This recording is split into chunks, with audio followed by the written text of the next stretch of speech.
Assalamualaikum warahmatullahi wabarakatuh. Sampurasun Akang Teteh. Berjumpa kembali dengan saya Anissa Nurul dalam program Beja Antara.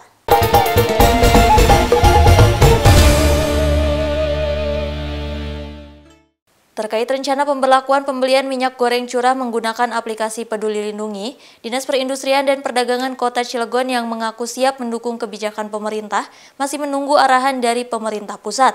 Kepala Seksi Stabilitas Harga Disperindak Kota Cilegon, Dedi Jauhari pada Selasa 5 Juli menjelaskan, saat ini penjualan minyak curah di agen-agen baru sekedar pembatasan dengan menggunakan NIK, di mana dalam per orang maksimal hanya diberikan kuota pembelian sebanyak 10 kg setiap harinya.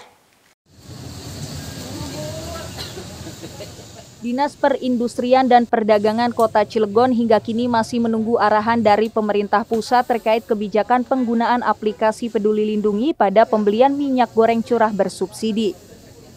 Meski penggunaan aplikasi belum dilakukan, Disperindak terus melakukan pengawasan pendistribusian, memantau 2 agen aktif yang menyalurkan minyak goreng curah kepada masyarakat di wilayah Kota Cilegon, hingga menerapkan pencatatan nomor NIK KTP untuk membatasi masyarakat yang akan membeli minyak goreng curah, di mana dalam satu hari per orang maksimal hanya 10 kg. Hal ini disampaikan Kepala Seksi Stabilitas Harga Disperindak Kota Cilegon, Dedi Jauhari, saat ditemui di kantornya Selasa 5 Juli. Kita di daerah ya siap menunggu aja apa-apa yang kebijakan dari pusat ya. Untuk di Cilegon sih kita sebetulnya masih menunggu arahan ya. Menunggu arahan baik dari provinsi ataupun dari kementerian langsung, dari Kementerian Perdagangan. Tetapi di Cilegon, alhamdulillah sih penerapannya sampai saat ini kita batasi memang 10 kilo ya. Per orang? Per orang, itu per hari. Itu sudah berjalan dan menggunakan NIK. Sementara itu, Disperindak memastikan keamanan pasokan minyak goreng curah jelang Hari Raya Idul Adha. Dipastikan sudah ada 30 ton minyak goreng yang dipasok untuk memenuhi kebutuhan masyarakat setiap minggunya. Dari Kota Cilegon, Banten, Susmiatun Hayati, Kantor Berita Antara, mewartakan.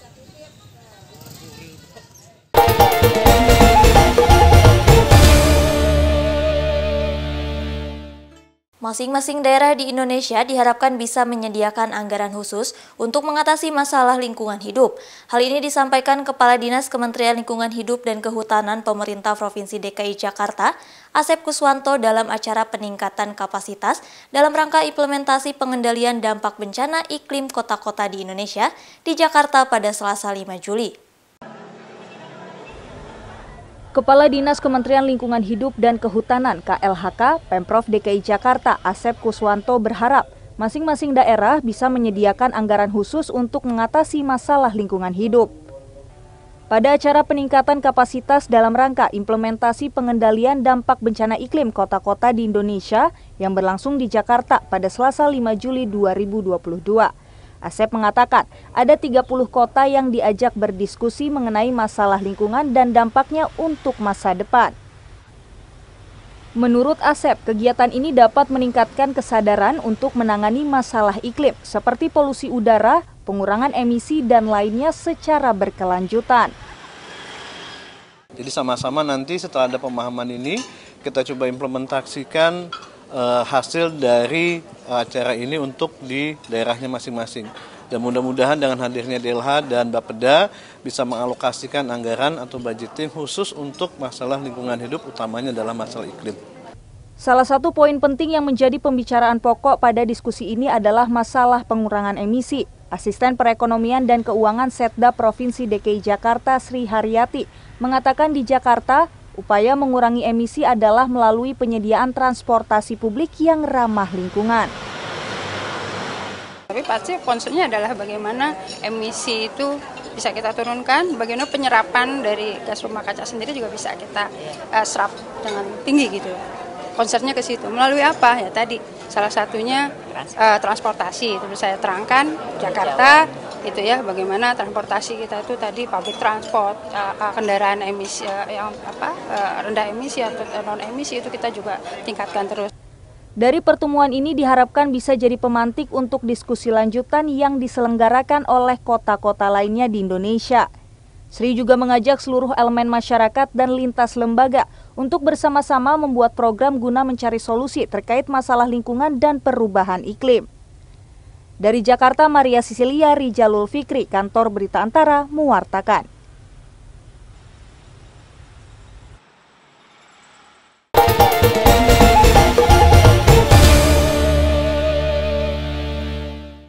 Pemerintah kembali menaikkan status pemberlakuan pembatasan kegiatan masyarakat di DKI Jakarta ke level 2. Pada Instruksi Menteri Dalam Negeri Nomor 33 Tahun 2022, sejumlah sektor dapat dihindari maksimal 75% dari kapasitas, sedangkan di sektor kritikal dapat dihadiri 100% kapasitas.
Orang tak dikenal dilaporkan menganiaya seorang warga sipil bernama Suryadi hingga tewas pada Senin 4 Juli di kawasan penambangan Distrik KW, perbatasan antara Kabupaten Pegunungan Bintang dan Boven Bigul, Papua.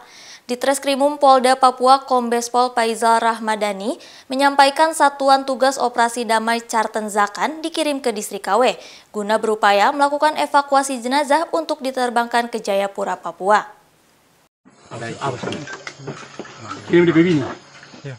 Penganiayaan terhadap seorang pedagang bernama Suryadi di daerah pendulangan ilegal Distrik KW, Kabupaten Pegunungan Bintang, Papua terjadi pada Senin malam 4 Juli. Aksi kekerasan yang dilakukan oleh orang tak dikenal atau OTK di perbatasan Bukit Bintang dengan Boven Bigul tersebut menyebabkan Suryadi tewas meregang nyawa. Insiden ini diakui oleh Direktur Reskrimum Polda Papua, Kombes Polisi Faizal Rahmadani di Jayapura pada Selasa 5 Juli. Ia membenarkan adanya penyerangan terhadap seorang warga hingga meninggal dunia karena luka senjata tajam di tubuhnya. Koordinasi dengan kepolisian setempat sudah dilakukan dan Polda Papua mengirimkan Satuan Tugas Operasi Damai Kartens guna melakukan evakuasi jenazah untuk diterbangkan dari Bukit Bintang ke Jayapura. Memang betul ada kejadian tersebut. Kami sudah koordinasi dengan Polres Pegunungan Bintang. Kasat Reskrim maupun Kapolres juga sudah membenarkan, hanya memang karena situasi jarak, data sedang kita kumpulkan dan kronologisnya juga kita kumpulkan. Satu meninggal dunia. Ya, seperti itu. Lokasi kejadian yaitu Distrik KW merupakan kawasan penambangan rakyat yang terletak jauh dan sulit dijangkau dari Kabupaten Pegunungan Bintang. Kepolisian daerah Papua telah mengimbau masyarakat di daerah rawan kelompok kriminal bersenjata untuk meningkatkan kewaspadaan dan selalu berada dalam pengawasan aparat keamanan. Dari Jayapura, Papua, Laksama Hendra, Kantor Berita Antara, mewartakan.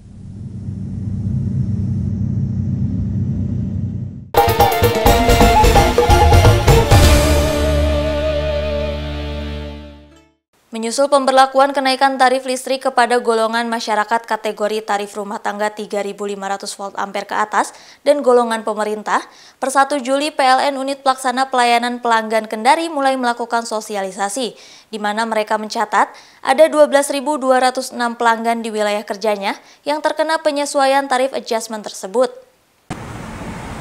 Per awal Juli, PT PLN resmi memberlakukan kenaikan tarif listrik kepada golongan masyarakat mampu untuk kategori tarif rumah tangga di atas 3.500 volt ampere dan golongan pemerintah.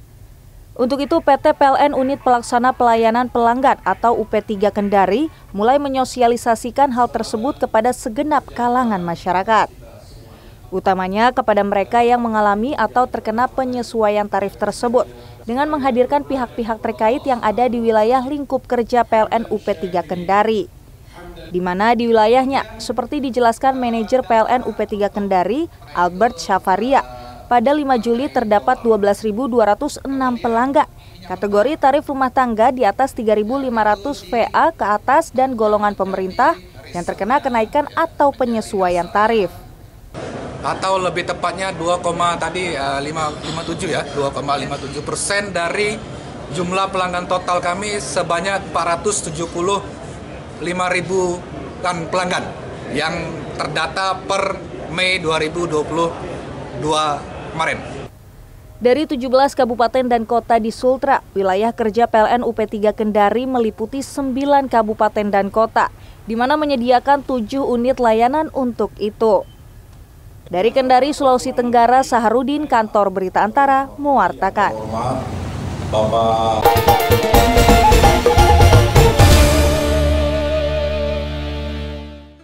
Presiden Republik Indonesia Joko Widodo menghadiri puncak perayaan Hari Ulang Tahun ke-76 Bayangkara di Akademi Kepolisian Semarang pada Selasa 5 Juli. Dalam kesempatan ini, Presiden Joko Widodo berpesan agar Polri lebih berhati-hati dalam bekerja, karena setiap kesalahan yang dilakukan polisi, maka akan menurunkan tingkat kepercayaan masyarakat terhadap institusi Polri.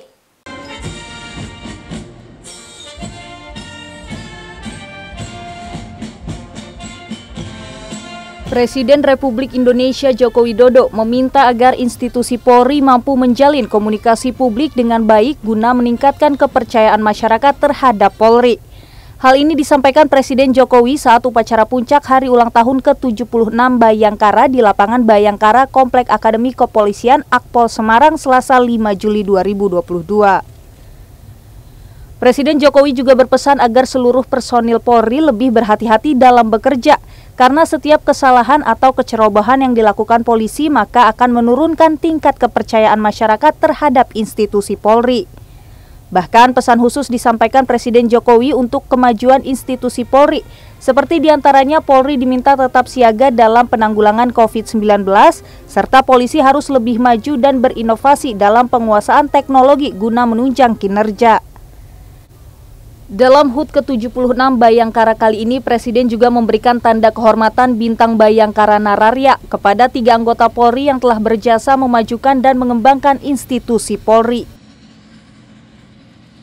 Setiap kecerobohan apapun di lapangan, sekecil apapun, itu bisa merusak kepercayaan masyarakat terhadap institusi Polri. Oleh karena itu, bekerjalah dengan hati-hati, bekerjalah dengan presisi.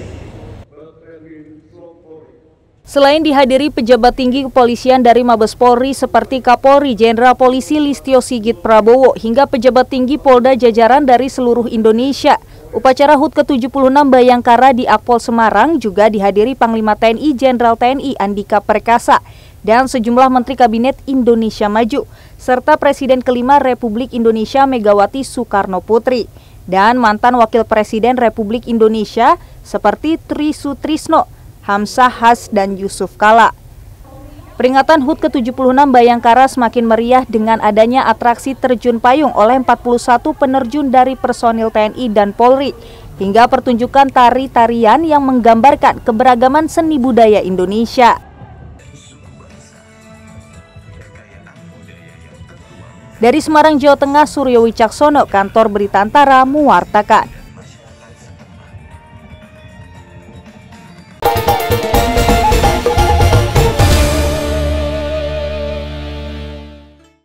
Kang Teteh, demikian Beja Antara hari ini. Tetap saksikan Beja Antara setiap hari Senin sampai dengan Sabtu. Saya Anissa Nurul beserta kru yang bertugas pamit undur diri. Terima kasih. Wassalamualaikum warahmatullahi wabarakatuh.